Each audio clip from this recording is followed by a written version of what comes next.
حالة تمنعه من أداء واجب.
Yes.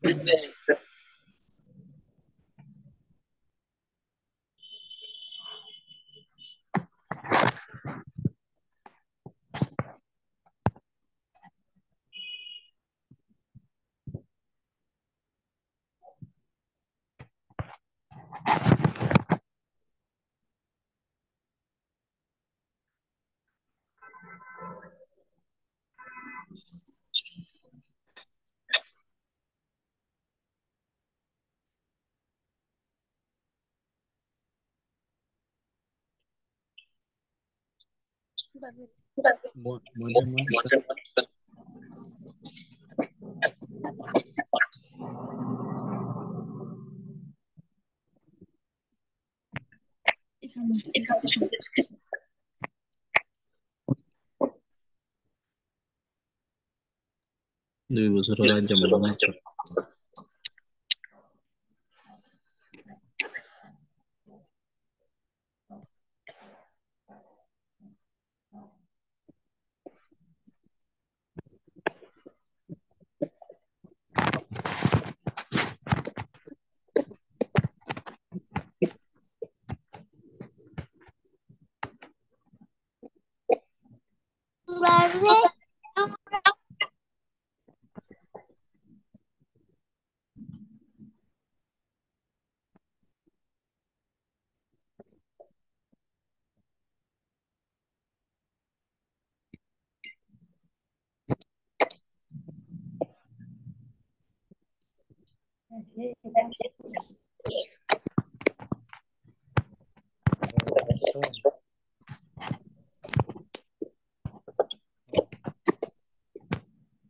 Class করতে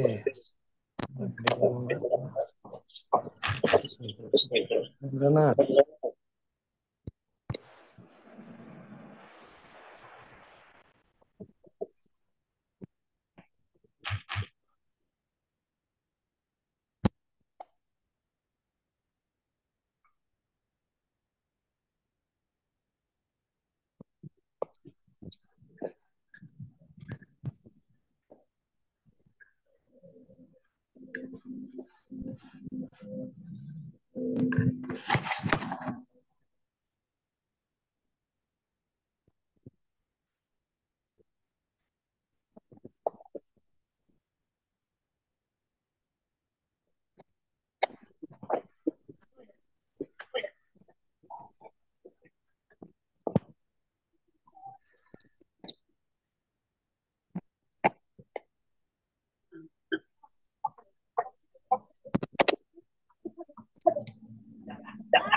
এবং 5টা থেকে আমার অফিস দোকান হবে বা 3 নম্বর এখান থেকে দুটো একটা দিকে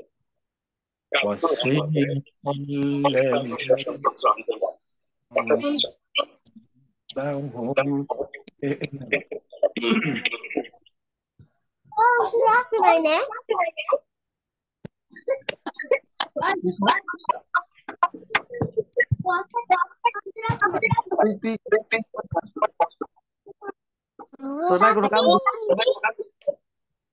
কাম করে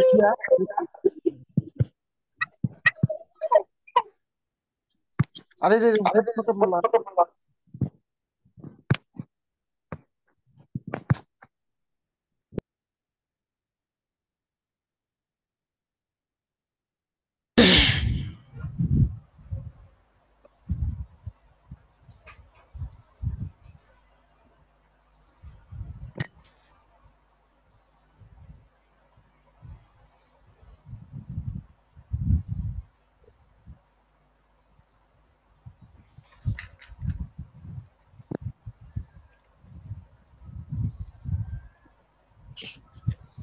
متى يجب الإفتاء أحكام الإفتاء ومنهج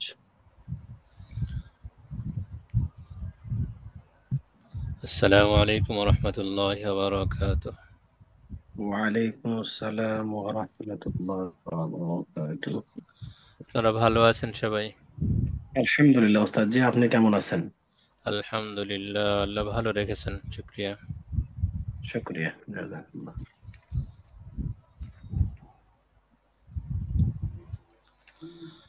আমাদের আজকের বিষয় কোথায় থেকে মনে আছে আপনাদের?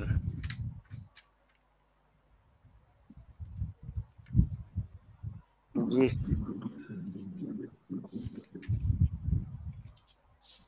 জি ওস্তাদ জি। আহকামুল ইফতা ওয়া মানহাজুহু, জি জি ফতোয়া প্রদানের বিধান এবং তার পদ্ধতি, তার তরিকা।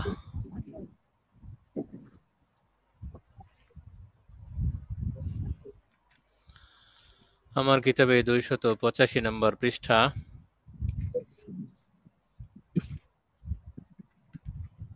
মাহমুদিয়া 290 পৃষ্ঠা। আচ্ছা, শুকরিয়া। বিষয়টা একটু লিখে দিই, সহজ হবে।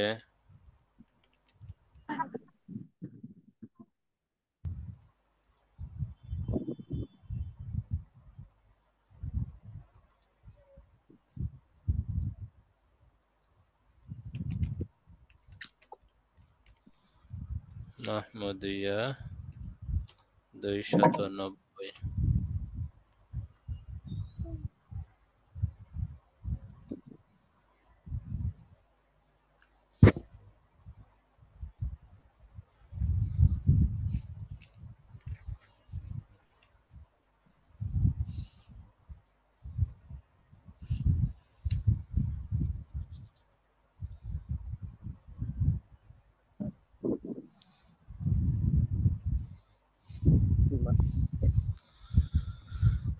তাহলে দেরি না করে সামনে চলা যায়। আজকে খুব একটা বেশি পড়ব না।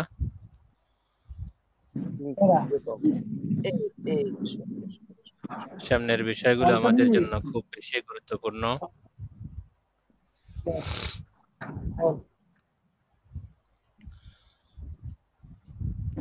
তো শুরু করা যাক। বিসমিল্লাহির রহমানির রহিম।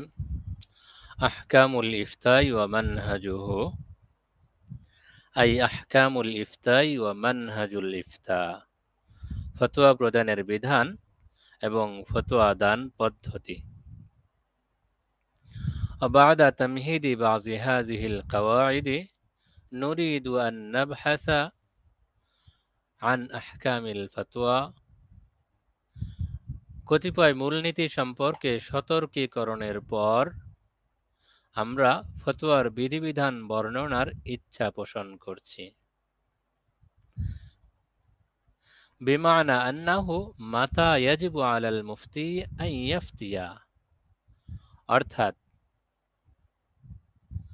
মাতা ইয়াজিবু আলাল মুফতি আন ইয়াফতিয়া, কখন মুফতি সাহেবের জন্য ফতোয়া প্রদান করা ওয়াজিব। ওয়া মাতা ইয়াহরুমু আলাইহি যালিকা, আর কখন মুফতি সাহেবের জন্য ফতোয়া প্রদান করা হারাম। ওয়া মাতা ইউহাক্কু লাহু আন ইয়ামতানিআ আনিল জাওয়াবি, আবার কখন জবাব দেয়া থেকে বিরত থাকা তার অধিকার আছে। এই বিষয়গুলো নিয়ে এখন আলোচনা হচ্ছে। সুম্মা নাযকুরু ইনশাআল্লাহু তাআলা আল মানহাজা আল্লাযী ইয়াজিবু আন ইয়াখতারাহুল মুফতিয়্যু ইনদামা ইউস্তাফতা আন হুকমিন শারঈয়্যিন। তারপর ইনশাআল্লাহ আমরা আলোচনা করব শরঈ বিধান জিজ্ঞাসিত হওয়ার পর মুফতি সাহেবের জন্য অনিবার্য রূপে গ্রহণীয় পদ্ধতি সম্পর্কে। কোনো বিষয় সম্পর্কে যখন মুফতি সাহেব জিজ্ঞাসিত হবেন তখন তিনি আবশ্যক রূপে বা অনিবার্য রূপে কোন পদ্ধতি গ্রহণ করবেন সেই সম্পর্কে ইনশাআল্লাহ আমরা আলোচনা করব। তো লেখক এই ছোট্ট ভূমিকার পরে আলোচনায় চলে যাচ্ছেন। মাতা ইয়াজিবুল ইফতা, কখন ফতোয়া প্রদান করা আবশ্যক। আল আসলু ফিল ইফতাই আন্নাহু ফারজু কিফায়াতিন আলা মুফতিন মুআহহিলিন ইযা ওয়াজিদা আদাদুম মিনাল মুআহহিলিন। যখন যোগ্যতা সম্পন্ন অনেক মুফতি পাওয়া যাবে তখন যোগ্য মুফতির জন্য ফতোয়া প্রদান করা ফরজে কিফায়া। ফাইন কামা বিহি বাযুহুম সাকাতা আনিল বাকিন, যদি কতিপয় মুফতি সাহেব এই দায়িত্ব পালন করেন তাহলে অবশিষ্ট রায়ের থেকে দায়মুক্ত হবেন। ওয়ায়াকুনু ফারজু আইনিন ফিল আহওয়ালিল আতিয়াতি, তবে আগত অবস্থায় বা আমরা বলতে পারি নিম্ন বর্ণিত অবস্থায় ফতোয়া প্রদান করা ফরজে আইন। স্বাভাবিক অবস্থায় যখন মুফতি অনেক আছেন, সবাই যোগ্যতা সম্পন্ন, তখন এক দুজন ফতোয়ার জিম্মাদারি পালন করলেন, জিজ্ঞাসিত বিষয়ে উত্তর দিলেন, বাকিরা চুপ থাকলেন, তো সবাই ফতোয়ার ওয়াজিবে কি ফরজে কিফায়া যে বিষয় সেটা দায়িত্ব পালন হয়ে গেছে, সেই হিসেবে সবাই দায়িত্ব মুক্ত হয়ে যাবেন। আবার কিছু কিছু মুহূর্ত আসে যখন মুফতি সাহেবের জন্য ফতোয়া প্রদান করা ফরজে আইন হয়ে যায়, সেই বিষয়গুলো এখন আলোচনায় আসছে। আল আউয়ালু ইযা ইসতুফতিয়া ফি মাকানিন লা ইউজাদু ফীহি মুআহহিলুন গায়রাহু ওয়া হুয়া ইয়ারিফুল হুকমা لقول الله سبحانه وتعالى إن الذين يكتمون ما أنزلنا من البينات والهدى من بعد ما بيناه للناس في الكتاب أولئك يلعنهم الله ويلعنهم اللاعنون। তো এক নাম্বার বিষয়, কখন মুফতি সাহেবের জন্য ফতোয়া প্রদান করা ফরজে আইন।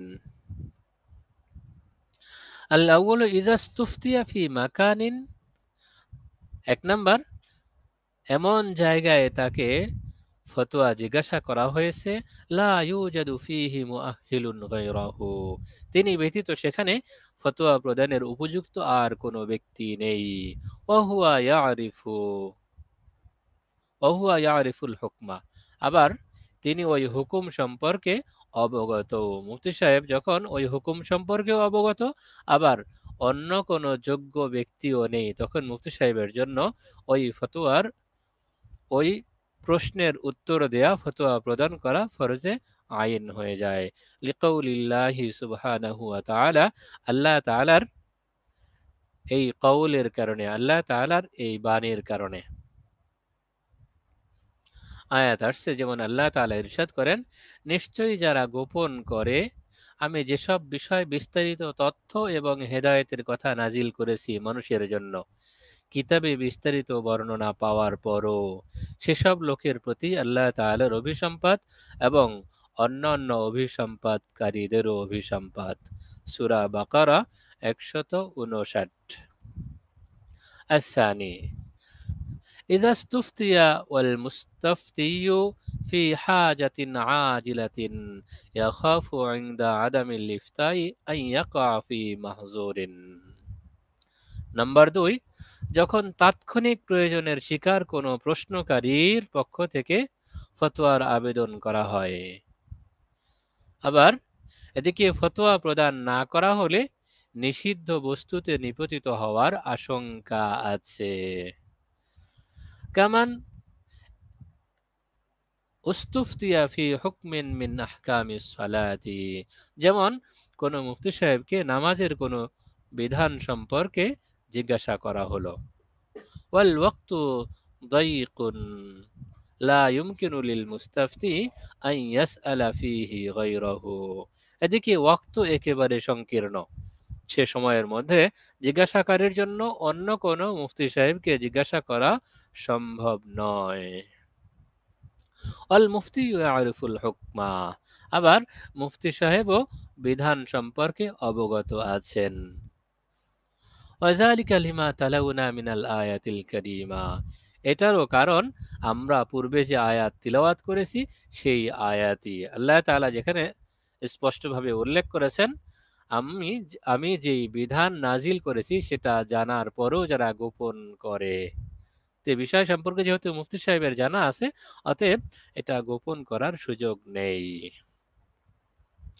আস-সালিসু, 3 নম্বর বিষয়,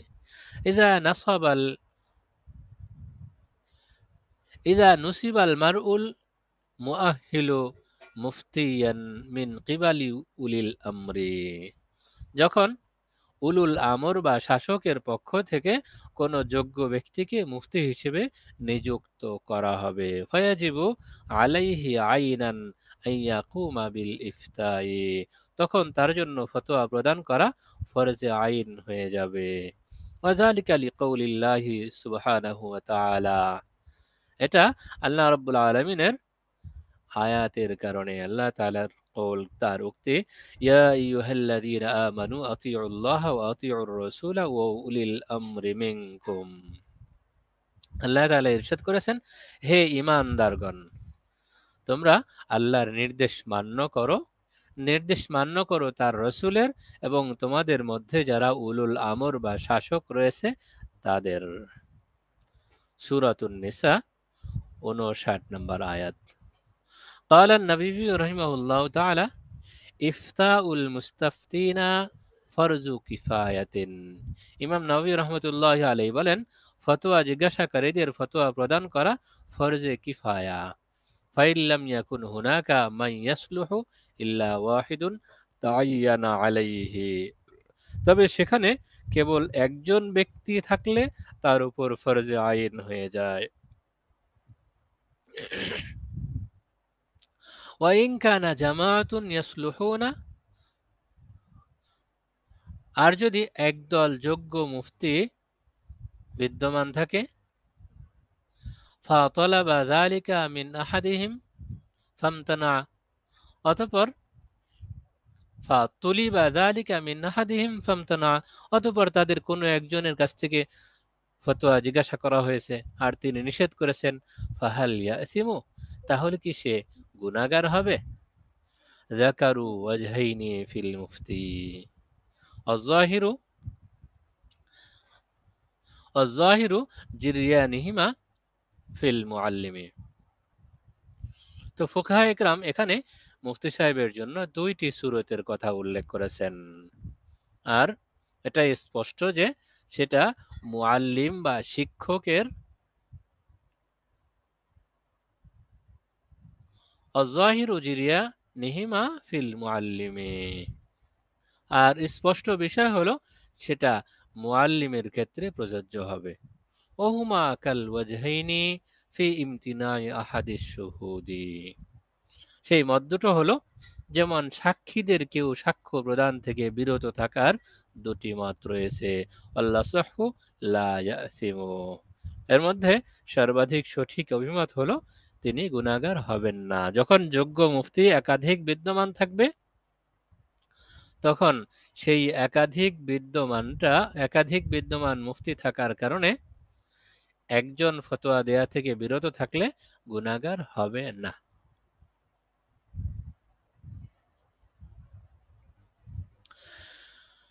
মাতা ইয়াহরুমুল ইফতা,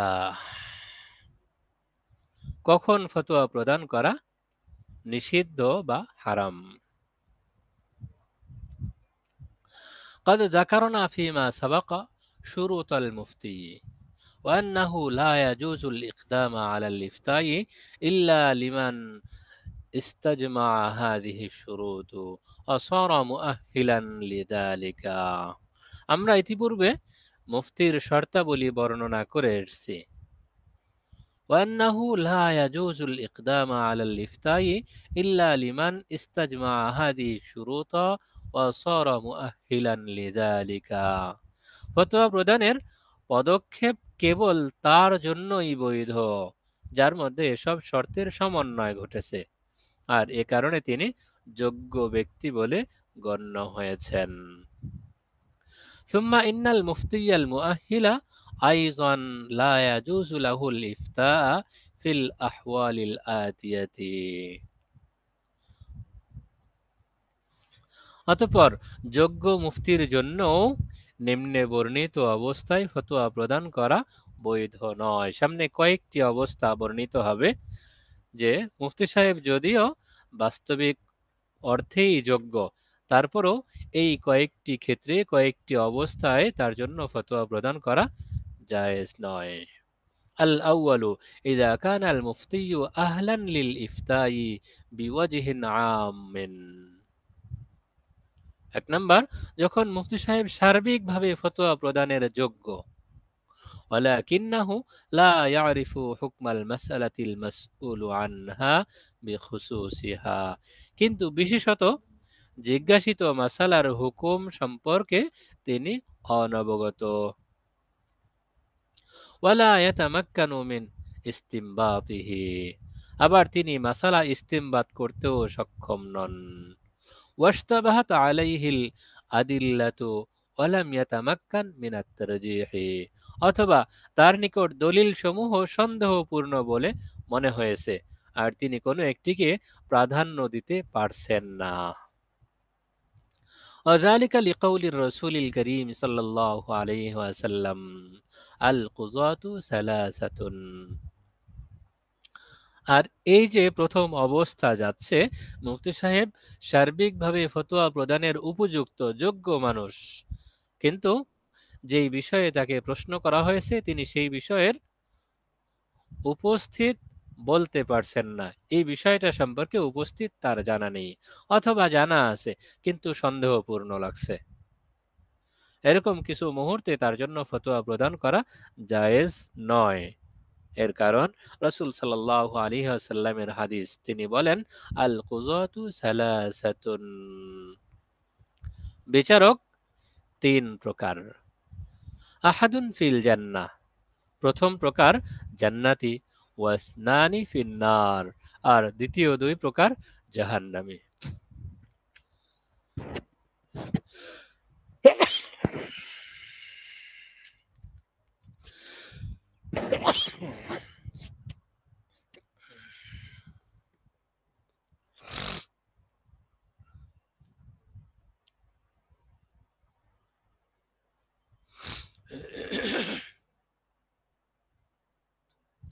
فأما الذي في الجنة فرجل عرف الحق وقضى به।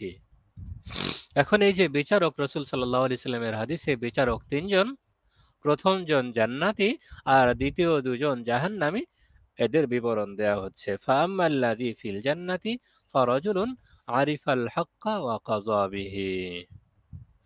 জান্নাতি ব্যক্তি হলেন যিনি সঠিক বিষয় সম্পর্কে অবগত এবং সে অনুযায়ী ফয়সালা প্রদান করেন। রাজুলুন আরিফাল হাক্কা ফাজারা ফিল হুকমি ফাহুয়া ফিন্নার। আরেক ব্যক্তি যিনি সঠিক বিষয় সম্পর্কে অবগত কিন্তু হুকুম প্রদানে বাড়াবাড়ি করেন, তিনি জাহান্নামী। ফাহুয়া ফিন্নার, তিনি জাহান্নামী। আরাজুলুন কাযা লিন-নাসি আলা জাহলিন ফাহুয়া ফিন্নার। আর তৃতীয় ব্যক্তি যিনি অজ্ঞতা সত্ত্বেও, না জানা সত্ত্বেও ফয়সালা প্রদান করেন। আরাজুলুন কাযা লিন-নাসি আলা জাহলিন, মূর্খতা বা অজ্ঞতা সত্ত্বেও তিনি মানুষের জন্য ফয়সালা প্রদান করেন। ফাহুয়া ফিন্নার, তিনিও জাহান্নামী। ওয়ালা ফারকা বাইনাল কাযাই ওয়াল ইফতাই ফি হাযা। আর এক্ষেত্রে বিচার কার্য সম্পাদন এবং ফতোয়া প্রদান উভয়টার মাঝে কোনো পার্থক্য নেই। فوجب عليه التوقف في الجواب في هذه الصورة حتى يتبين له الحكم أو توجيه المستفتي إلى غيره من المفتيين। فوجب عليه التوقف، সুতরাং মুফতি সাহেবের জন্য আবশ্যক হলো চুপ থাকা। ফিল জবাবি, জবাবের ক্ষেত্রে। فوجب عليه التوقف في الجواب في هذه السورة، এমত অবস্থায় মুফতি সাহেবের জন্য চুপ থাকাটা ওয়াজিব। হাত্তা ইয়াতাবায়্যানা লাহুল হুকমু, যতক্ষণ পর্যন্ত না তার সামনে হুকুমটি প্রস্ফুটিত হয়।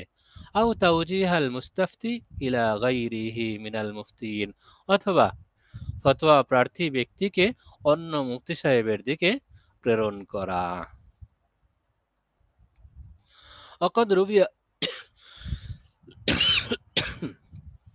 وقد روي عن عائشة رضي الله تعالى عنها أنه لما نزل عذرها قبل أبو بكر الصديق رضي الله تعالى عنه رأسها।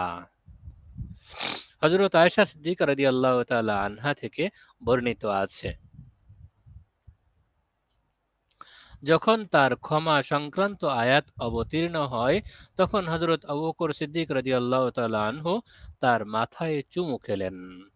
قالت আলা আলা আলা আযারতানি ইনদা নবী সাল্লাল্লাহু আলাইহি ওয়াসাল্লাম, তখন তিনি বললেন, আমি বললাম, আপনি কেন আমার ব্যাপারে রাসূল সাল্লাল্লাহু আলাইহি ওয়াসাল্লামের নিকটে কৈফিয়ত তলব করলেন না। আল্লাহ আযারতানি আন ইনদা নবী সাল্লাল্লাহু আলাইহি ওয়াসাল্লাম, আপনি কেন আমার ব্যাপারে রাসূল সাল্লাল্লাহু আলাইহি ওয়াসাল্লামের নিকট কৈফিয়ত তলব করলেন না। ফাকালা আবু বকর, তখন হযরত আবু বকর রাদিয়াল্লাহু তাআলা আনহু বললেন, আইয়ু সামাইন তাজুল্লুনি ওয়া আইয়ু আরদিন তাকুল্লুনি ইযা কুলতু মা লা আ'লামু। তখন হযরত আবু বকর রাদিয়াল্লাহু তাআলা আনহু বললেন, আমি যা জানি না তা যখন বলবো তখন কোন আসমান আমাকে ছায়া দান করবে আর কোন জমিন আমাকে বহন করবে। রাসূল সাল্লাল্লাহু আলাইহি ওয়াসাল্লামের কাছে যে আমি কৈফিয়ত চাবো, আমি তো তোমার বিষয়ে সঠিক বিষয়টা আসলেও জানি না। তো আমি যেটা জানি না সেই বিষয়ে যখন কৈফিয়ত চাবো তখন কোন আসমান আমাকে ছায়া দেবে আর কোন জমিন আমাকে বহন করবে। তো আমাদের বিষয়টাও এরকমই।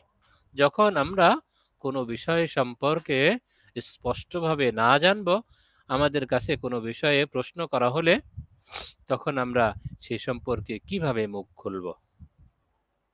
وعن عروة التميمي رضي الله تعالى عنه قال قال علي بن أبي طالب رضي الله تعالى عنه,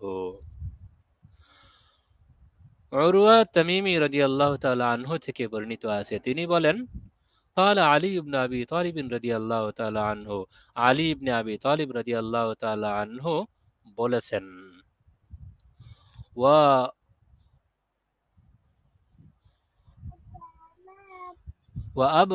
وأبردها على الكبد 3 مرات وأبردها على الكبد অর্থাৎ হে কলিজার শীতলতা, على 3 مرات 3 বার বলেছেন। قالوا يا أمير المؤمنين وما ذاك, লোকেরা জিজ্ঞেস করলো, হে আমিরুল মুমিনিন তা কি? قال أن يسأل الرجل عما لا يعلم فيقول الله أعلم, তিনি বললেন, জনৈক ব্যক্তিকে অনবগত বিষয় সম্পর্কে জিজ্ঞাসা করা হলে সে বলল, আল্লাহ তাআলাই সর্বাধিক জ্ঞাত। তো যিনি এই কথাটা বলতে পারলেন তিনি মূলত কলিজার শীতলতা, তার এই কথাটাই কলিজা ঠান্ডা করে দেয়। وروي عن خالد بن أسلم وهو أخو زيد بن أسلم رضي الله تعالى عنه قال خرجنا مع عبد الله بن عمر رضي الله تعالى عنه نمشي فلحقنا أعرابي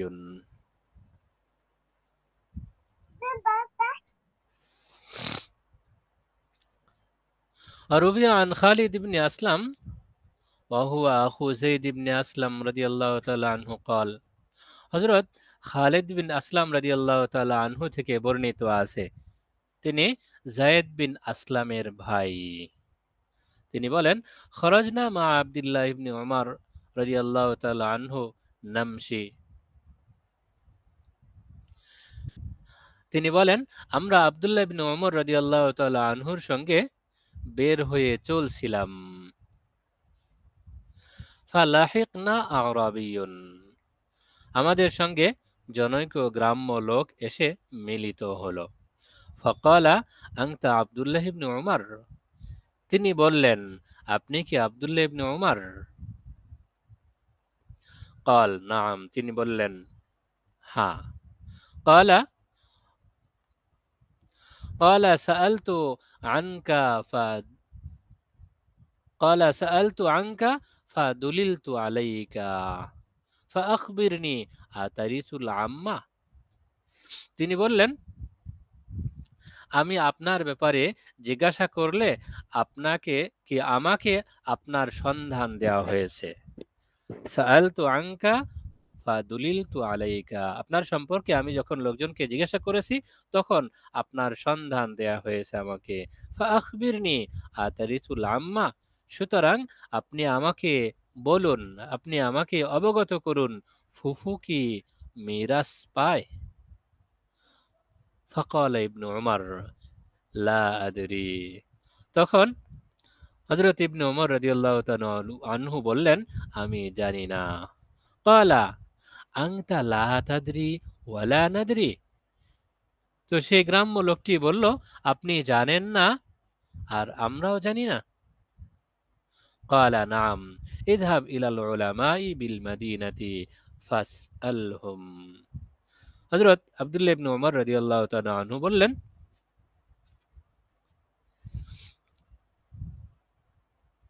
নাম ইযহাব ইলাল উলামাই বিল মাদিনা ফাসআলহুম, হযরত ইবনে উমর রাদিয়াল্লাহু তাআলা বললেন, হ্যাঁ তুমি মদিনাবাসী উলামায়ে কেরামের কাছে যাও এবং তাদেরকে জিজ্ঞেস করো।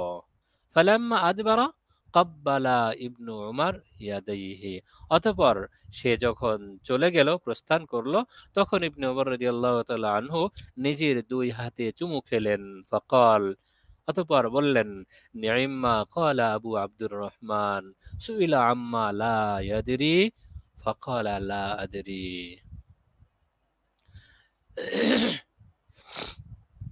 তিনি বললেন, নিজের 2 হাতে চুমু খেয়ে বললেন, আবু আব্দুর রহমান, অর্থাৎ তিনি নিজেই আবু আব্দুর রহমান, হযরত আব্দুল্লাহ ইবনে উমর রাদিয়াল্লাহু তাআলা আনহুর উপনাম। আবু আব্দুর রহমান কতই না সুন্দর বলেছে, তাকে অজানা বিষয় সম্পর্কে জিজ্ঞাসা করে হলে সে বলেছে আমি জানি না। ওয়াযাকারা বাকিল হাদিস, অতঃপর অবশিষ্ট হাদিস তিনি বর্ণনা করলেন। وقد أخرج ابن عبد البر رحمه الله تعالى عن أبي الحسن علي بن الحسن قال আল্লামা ইবনে আব্দুল বার রহিমাহুল্লাহ আবুল হাসান আলী বিন হাসান রহিমাহুল্লাহ থেকে বর্ণনা করেছেন। قال তিনি বলেন حدثنا صالح بن أحمد بن حنبل রহিমাহুল্লাহ তাআলা قال তিনি বলেন আমাদের নিকট সালেহ বিন আহমদ বিন হাম্বল হাদিস বর্ণনা করেছেন। قال حدثني أبي, তিনি বলেন আমার নিকট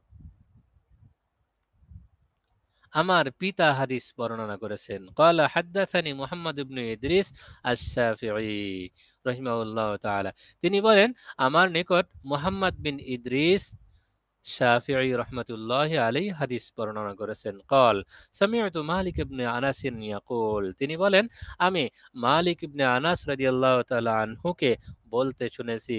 سمعت ابن আজলান, তিনি বলেন আমি ইবনে আজলানকে বলতে শুনেছি। ইয়াকুল, তিনি বলেন ইযা ইযা গাফালাল আলিমু লা আদরি আসাবাত মাকাতিলুহু, তিনি বলেন আমি ইবনে আজলান রহিমাউল্লাহকে বলতে শুনেছি আলেম যখন লা আদরি বলা থেকে অসতর্ক থাকবে তখন তার ধ্বংস অনিবার্য, অবধারিত। ইযা গাফালাল আলিমু লা আদরি, যখন আলেম লা আদরি বলা থেকে গাফেল হয়ে যাবে, অসতর্ক হয়ে যাবে, উসিবাত মুকাতিলুহু, তখন তার ধ্বংস অবধারিত। তাহলে যে কোনো বিষয়ে সামান্যতম খটকা লাগলেই আমাদের ভাষায় বলতে হবে বিষয়টা আমার জানা নেই, অথবা পেরেশানি থেকে বাঁচার জন্য এতটুকু হতে পারে বিষয়টা তো কিছুটা অস্পষ্ট মনে হচ্ছে, ইনশাআল্লাহ পরে বলে দেব। وهذا من أعز الأسانيد من حيث يرويه ثلاثة من الأئمة بعضهم من بعض, এটি অনেক উঁচু সনদ। হাদিসটি তিনজন ইমাম পরস্পর থেকে বর্ণনা করেছেন। আল ইমাম আহমদ আনিল ইমাম শাফিঈ ওয়া হুয়া আনিল ইমাম মালিক রাহিমাহুমুল্লাহু তাআলা, ইমাম আহমদ বিন হাম্বল রহমতুল্লাহ আলাই ইমাম শাফি থেকে বর্ণনা করেছেন, আর তিনি ইমাম মালিক রহমতুল্লাহ আলাই থেকে বর্ণনা করেছেন। وكذلك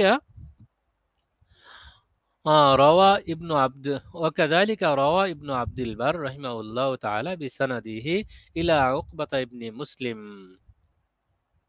অনুরূপভাবে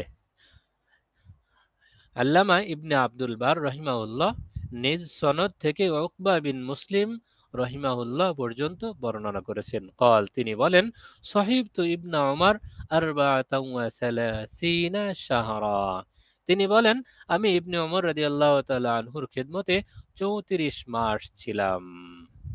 فكثيرا ما كان يسأل فيقول لا أدري, অধিকাংশ প্রশ্নের উত্তরে তিনি বলতেন আমি জানি না। সুম্মা ইয়ালতাফিতু ইলাইয়া ফায়াকুল, অতঃপর তিনি আমার দিকে তাকিয়ে বলতেন আতাদরি মা ইউরিদু হাউলাই, তুমি কি জানো তারা কি চায়?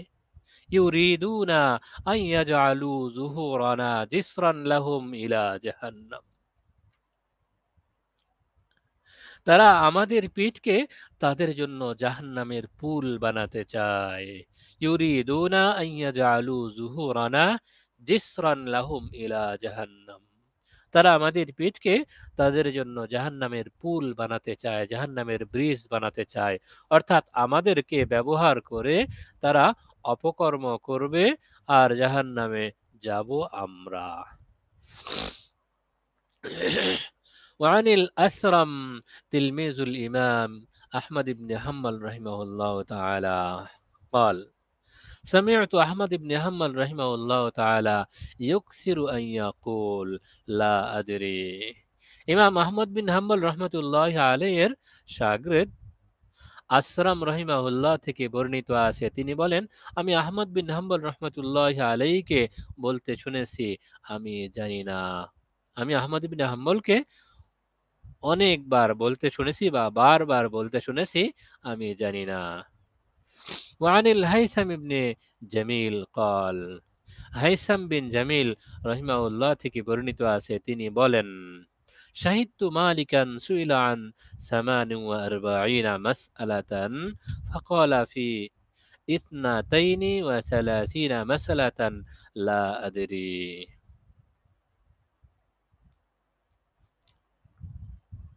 তো হাইসাম বিন জামিল রহিমাউল্লাহ থেকে বর্ণিত আছে, তিনি বলেন, আমি ইমাম মালিক রহিমাউল্লাহ নিকটে উপস্থিত ছিলাম। এমত অবস্থায় থেকে 48টি মাসালা জিজ্ঞাসা করা হলো। তিনি 32টি মাসালার ক্ষেত্রেই বললেন, আমি জানি না।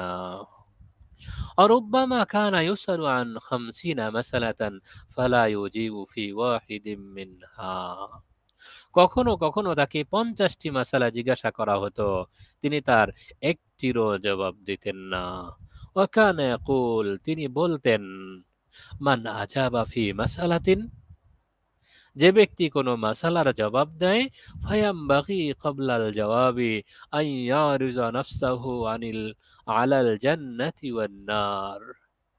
যে ব্যক্তি কোনো মাসালার জবাব দেয়, সে যেন জবাব দেওয়ার পূর্বে নিজেকে জান্নাত ও জাহান্নামের সামনে উপস্থাপন করে।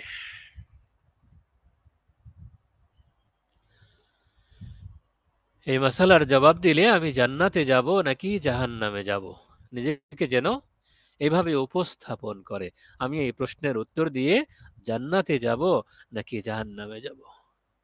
ওয়াসুইলা মালিকুন আন মাসালাতিন ফাকাল লা আদরি। ইমাম মালিক রাহিমাহুল্লাহকে একটি মাসালা সম্পর্কে জিজ্ঞাসা করা হলে তিনি বললেন, লা আদরি, আমি জানি না। ফাকিলা হাযিহি মাসআলাতুন খাফীফাতুন সাহলাতুন, তাকে বলা হলো, এ তো নিতান্তই সহজ একটি মাসালা। ফাগাযিবা ওয়া ক্বাল, তখন তিনি রেগে গিয়ে বললেন, লাইসা ফিল ইলমি শাইউন খাফীফ, ইলমে সহজ বলতে কোনো কিচ্ছু নেই। ফালা ইয়াজুজু লিল মুফতি আন ইয়াখজালা মিন কওলি লা আদরি ফি মিসলি হাযিহিল মাসাইল। সুতরাং এই জাতীয় মাসালায় মুফতি সাহেবের জন্য আমি জানি না বলতে লজ্জাবোধ করা বৈধ হবে না। الثاني إذا كان الإفتاء بهوى وميل مع المستفتي بحيث يغلب الظن أنه يتهاون ويداهن معه। দ্বিতীয় নাম্বার বিষয় হলো, যখন ফতোয়া জিজ্ঞাসাকারীর প্রতি অনুরাগ ও প্রবৃত্তির চাহিদা অনুযায়ী ফতোয়া প্রদান করা হবে। যে ব্যক্তি ফতোয়া প্রার্থী যে কোনো বিষয়ে জিজ্ঞাসা করতে এসছে, তার সঙ্গে হৃদ্যতাপূর্ণ সম্পর্ক আছে, তাকে বাঁচানোর জন্য অথবা তার সপক্ষে রায় দেওয়ার জন্য মুফতি সাহেব সেদিকে কিছুটা ঝুঁকে পড়তে পারেন। তো যখন ফতোয়া জিজ্ঞাসাকারীর প্রতি অনুরাগ ও প্রবৃত্তির চাহিদা অনুযায়ী ফতোয়া প্রদান করা হবে, তখন এরকম ফতোয়া প্রদান করা নিষিদ্ধ ও হারাম হবে। بحيث يغلب الظن أنه يتهاون ويداهن معه, যেমন প্রবল ধারণা মতে সে তুচ্ছ জ্ঞান করবে এবং তার সঙ্গে চাটুকারিতা করবে। যদি এরকম হয় তাহলে তাকে ফতোয়া দেয়া যাবে না। قال الله تعالى قال الله سبحانه وتعالى, আল্লাহ সুবহানাহু ওয়া তাআলা বলেন, ইয়া দাউদ ইন্না জাআলনাকা খলিফাতান ফিল আরদি ফাহকুম বাইনান নাসি বিল হক ওয়া লা তাত্তাবি'ল হাওয়া ফায়ুযিল্লাকা আন সাবিলিল্লাহ ইন্নাল্লাযীনা ইউযিল্লুনা আন সাবিলিল্লাহি লাহুম আযাবুন শাদীদুম বিমা নাসু ইয়াওমাল হিসাব। হে দাউদ, আমি তোমাকে পৃথিবীতে প্রতিনিধি করেছি, অতএব তুমি মানুষের মধ্যে ন্যায়সঙ্গতভাবে রাজত্ব করো এবং খেয়াল খুশির অনুসরণ করো না, তা তোমাকে আল্লাহর পথ থেকে বিচ্যুত করে দেবে। নিশ্চয়ই যারা আল্লাহর পথ থেকে বিচ্যুত হয় তাদের জন্য রয়েছে কঠোর শাস্তি। এ কারণে যে তারা হিসাব দিবসকে ভুলে গেছে। সূরা সাদ ২৬ নম্বর আয়াত। وجاء في الإقناع في مذهب الإمام أحمد رحمه الله تعالى ইমাম আহমদ বিন হাম্বল রহমতুল্লাহ আলাইহির মাযহাব অনুযায়ী রচিত কিতাব আল ইকনা এখানে বর্ণিত আছে ওয়াহরুমুল হুকমু ওয়াল ফুতিয়া বিল হাওয়া ইজমাআন, প্রবৃত্তির চাহিদা অনুযায়ী ফয়সালা ও ফতোয়া প্রদান করা সর্বসম্মতিক্রমে হারাম।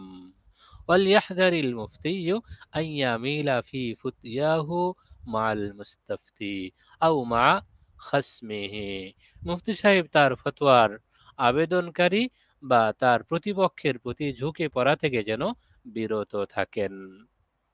যার পক্ষে ফতোয়ার আবেদন করা হচ্ছে, যার বিপক্ষে ফতোয়ার আবেদন করা হচ্ছে, মুফতি সাহেব যেন উভয় দিক থেকেই বেঁচে থাকেন।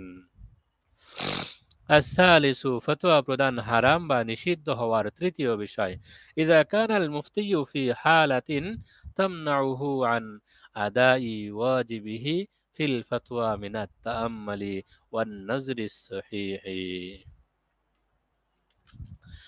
মুফতি সাহেব যখন এমন অবস্থায় থাকবেন যা ফতোয়ার ক্ষেত্রে তার উপর অনিবার্য চিন্তাভাবনা সঠিক বিবেচনা আদায়ে বাধা প্রদান করবে।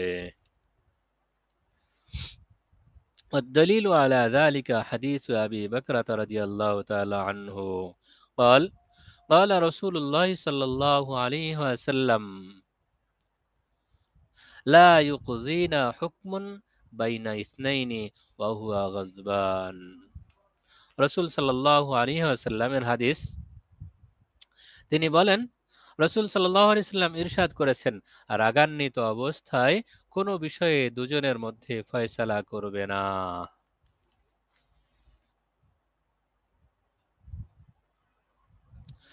ওয়ালিযালিকা ক্বালু, এ কারণে ফুকাহায়ে কেরাম বলেছেন, ওয়ামিম্মা ইয়ানবাগি লিল মুফতিয়্যি মুরাআতাহু আল্লা ইয়াফতিয়া হালা ইশতিগালি কলবিহি বিগযাবিন আও রাহবাতিন আও শাহওয়াতিন মিম্মা ইউখরিজুহু আনিল ই'তিদালি।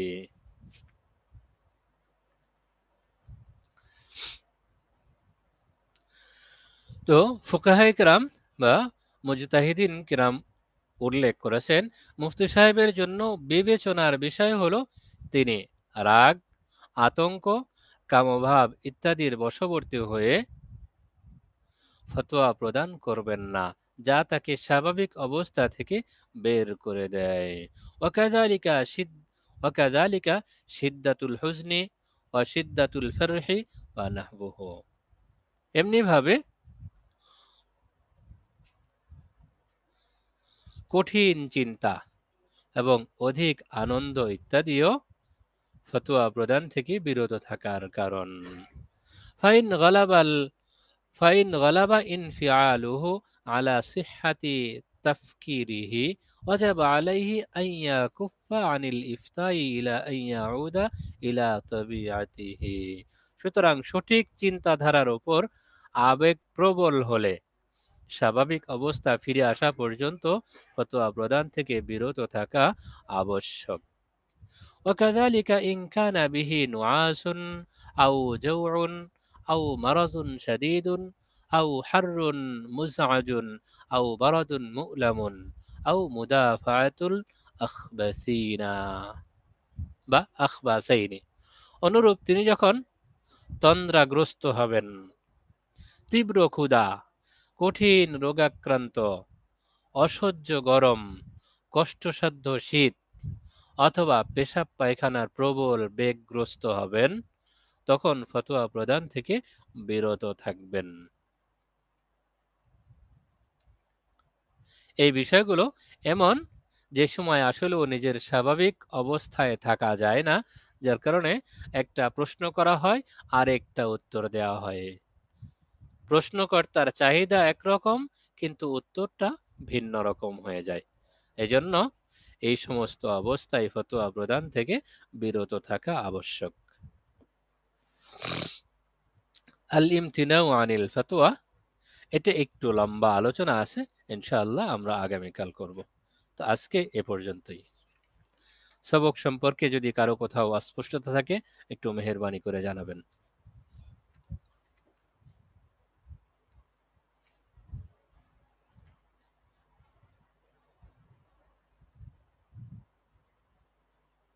আসসালামু আলাইকুম ওস্তাদ জি। ওয়ালাইকুম আসসালাম ওয়া রাহমাতুল্লাহি ওয়া বারাকাতুহু। জি বলেন। এখানে ইমাম আমাদের বড় বড় ইমামদের ব্যাপারে যে কথা বলা হইতেছে যে লাদ্রি যে ব্যাপারটা আমি জানি না। জি জি। এই বর্তমান যুগের দিকে তাকালে কি এরকম হয় যে মুফতি সাহেবেরা লাদ্রি কি এই মানে বলা শিখছেন, বা মুফতি সাহেবরা কি বলেন যে লাদ্রি? হ্যাঁ, এরকম অনেক পাওয়া যায়। আমাদের এই বক্ষমান কিতাবের লেখক আল্লামা তকি উসমানী সাহেবের ব্যাপারেও এরকম অনেক জায়গায় বর্ণিত আছে। তিনি কোথাও কোথাও কিছুটা ফখর করেই বলেন যে আমার কাছে যত প্রশ্ন করা হয় আমি কোনো একটা প্রশ্ন এরকম রাখি না যেটার উত্তর দেই না। যত প্রশ্নই করা হয় আমি সবগুলোর উত্তর দিয়ে দিই।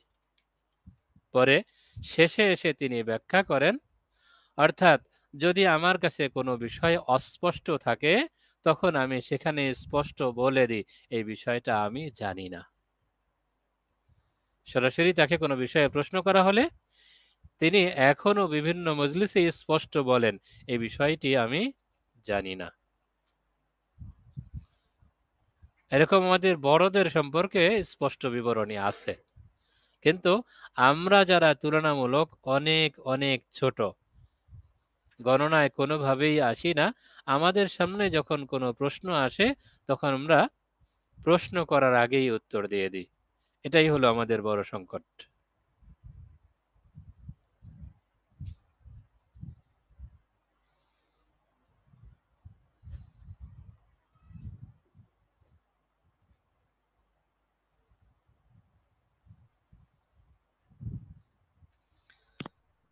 আজকের সবকের বিষয়ে আর কারো কোনো সমস্যা আছে? স্যার যে আমাদের এই আগামীনা যে তারা যে বলতেন রাত্রি আসলে কি এটা পরহেজগারির এখতিয়ার করার জন্য বলতেন, না আসলে জানতেন না এই জন্যই বলতেন, না জেনেও বলতেন, না ওই যে হাদিসের উপরে যে মশালা দেওয়ার আগে ফতুয়া দেওয়ার আগে তোমার ঠিকানা জান্নাত না জাহান্নাম এটা তুমি চিন্তা ভাবনা করে তারপরে মশালা দিই এই তাকর এখতিয়ার করতে গিয়ে তারা বলতেন না আর কি, না কোনটা? বলা যায় এটাই মূল বিষয় ছিল। আমরা তো পেছনে এই বিষয়ে লম্বা চওড়া আলোচনা পড়ে এসেছি আলহামদুলিল্লাহ। অধিকাংশই চিন্তা করতেন আমি এই প্রশ্নের উত্তর দেয়াটা ঠিক হবে কিনা, বা আসলেও এখন উত্তর দেব নাকি প্রশ্নকর্তাকে আরেকটু শান্ত হওয়ার জন্য সুযোগ দেব। একটা হলো উপস্থিত জানতে চাওয়া, উপস্থিত জানতে চাওয়ার মধ্যে একটা মারদাঙ্গা ভাব থাকে। আপনারা অনেকেই খেয়াল করেছেন এই বিষয়টা আমার এক্ষুনি জানতে হবে, জেনে এই করব সেই করব।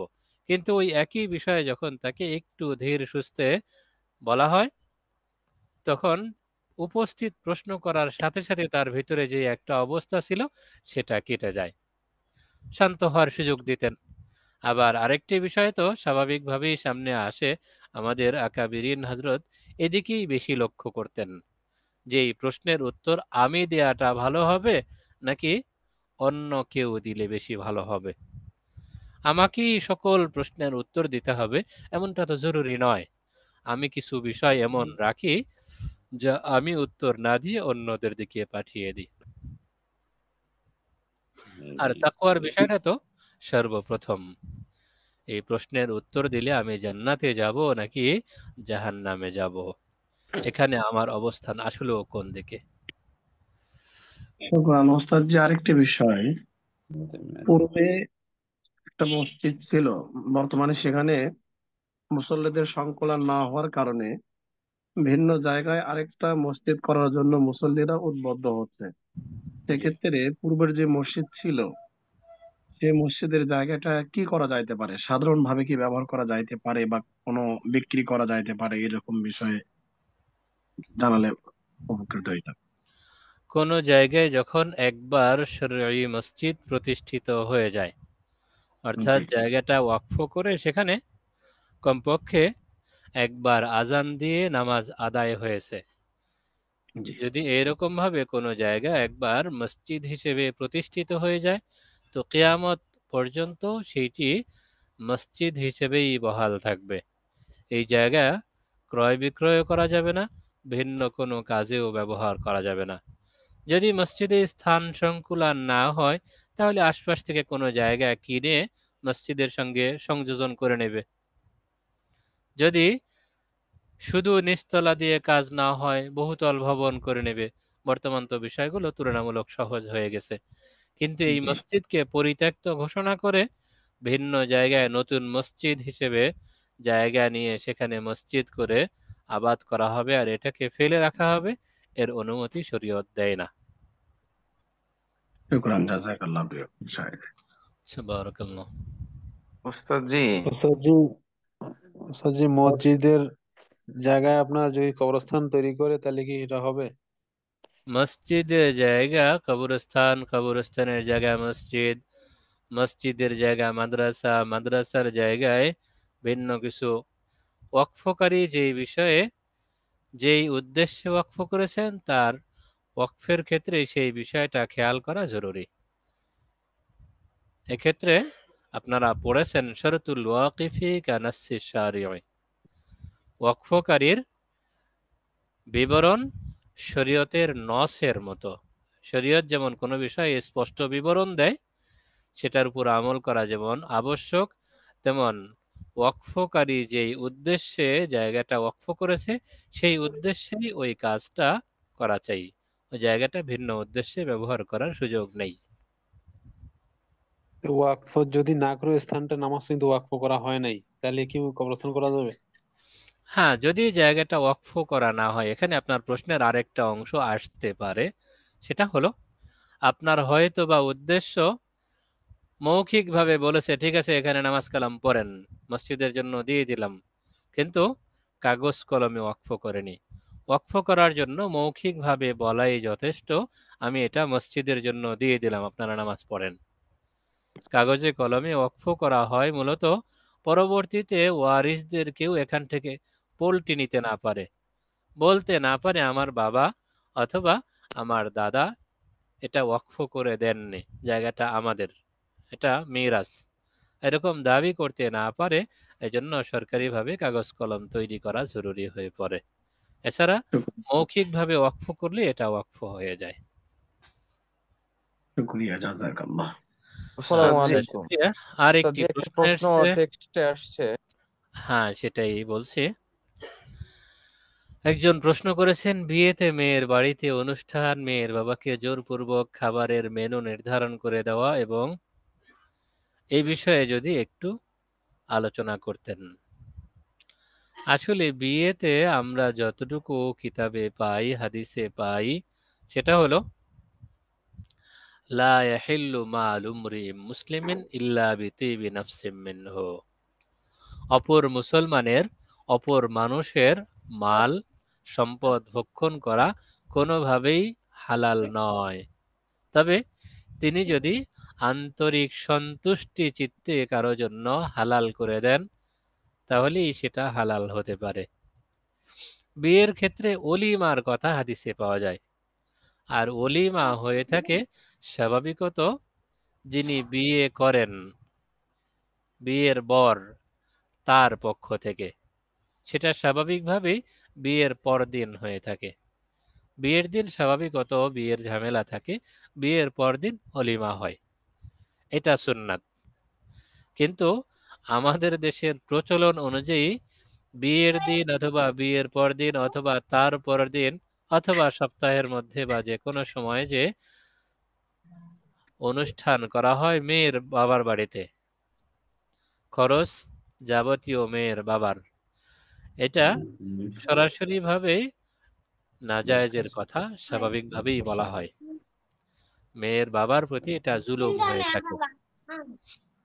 এখানে একটা বিষয় এভাবে আসতে পারে যে মেয়ের বাবা স্বাভাবিকভাবেই এটা নিয়েছে, যদি মেয়ের বাবা স্বাভাবিকভাবে নেয়, সেখানেও দুইটা অবস্থার সৃষ্টি হতে পারে। একটা হলো মেয়ের বাবা তো দাওয়াত করে স্বাভাবিক বর পক্ষকেই, তাই না? তো মেয়ের বাবা বর পক্ষকে দাওয়াত না করে অন্য কোনো পক্ষকে তো দাওয়াত করে না। অথবা বিয়ে হয়ে যাওয়ার 2 বছর পর তো এত আত্মীয় স্বজন খাওয়ায় না, তো বিয়ের সময় কেন খাওয়ায়? এটা হলো একটা প্রচলন। মানুষের প্রতি 2 ধরনের চাপ আসে। একটা হলো সরাসরি কথার মাধ্যমে, ছেলে পক্ষ থেকে বা ছেলের গার্ডিয়ান পক্ষ থেকে স্পষ্টভাবে বলা, আপনার বাড়িতে বিয়ে উপলক্ষে আমাদের এতজন মেহমান যাবে, তাদের খাবার ব্যবস্থাপনা করতে হবে, মেনু এই থাকবে, এই আইটেম ব্যবস্থা করতে হবে।